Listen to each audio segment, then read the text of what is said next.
Bipartisan group of senators has released a plan to reduce our dependency on oil, slashing it by more than 10% within 10 years. Here to talk about the proposal, Senator Sam Brownback, a Kansas Republican, and Senator Joe Lieberman, of course, the famous Democrat from Connecticut. Welcome, both senators. Senator Brownback, if I can go to you first, is a 10% reduction over 10 years really slashing our oil dependency? Well, it is, given the current trend lines. Our current trend lines would see us increasing it by more than double of that, of where we currently are to get there. And I think this is actually a fairly conservative goal.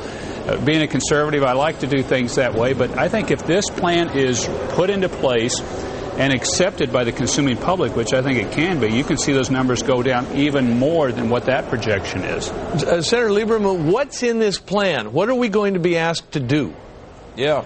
Well, the first thing is we set some goals for the federal government to make sure the country reaches, and it's a 2.5 million barrel reduction a day in 10 years and 10 million barrel reduction a day in 25 years. And we're coming at this not only because dependence on foreign oil really hurts our economy, as we saw when the price of oil shot up after Hurricane Katrina, but because we worry about our national security if we're dependent on a few nations that may not be our friends to supply us with the fuel that keeps us going. So we're focused on transportation, John, because that's where we use most of our oil, not in the production of electricity. And we're saying to any of the automobile manufacturers, over the next period of years, you got to get to a point where half of the cars you sell in America are hybrids, hybrid plug-ins, or biofuels. And that's the real change here, to make sure that we start to use homegrown fuel grown from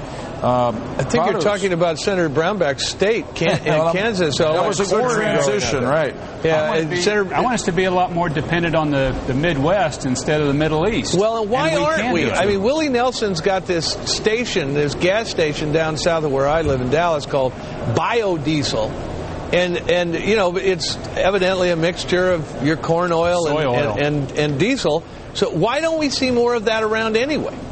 A lot of it has been economic competitiveness. At $20 a barrel oil, many of these biofuels have difficulty competing.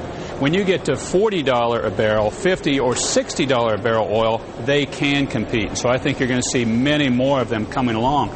And plus, what Joe's talking about here is we're talking about getting our fleet of cars running on flex fuels, these other fuels, or off of electricity. And we don't have to invent new technologies to get this done. This is really the market acceptance of these technologies that are currently developed and in place. We can do this. Senator Lieberman, are you setting out to kill SUVs?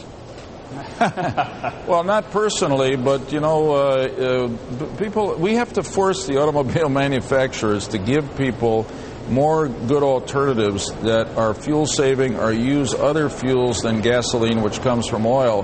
Because I said in my remarks today, we're in danger, though we're a great superpower, of making ourselves like Gulliver and Lilliput, a giant tied down by smaller nations just because those nations have oil. And I think this bill, with some real incentives to companies to build the factories that will convert the corn, the sugar cane, the other agricultural products into fuel, and then build the pumps around the country and force the auto companies to give the consumers a choice. In the end, we're going to pay less because other countries are not going to be setting the price of the fuel we use for our cars, and we're going to be a lot Senator more Lieberman and Senator Brownback, Democrat, Republican, getting together helping us on oil. Senators, thank you both. Thank you. Zeroing in on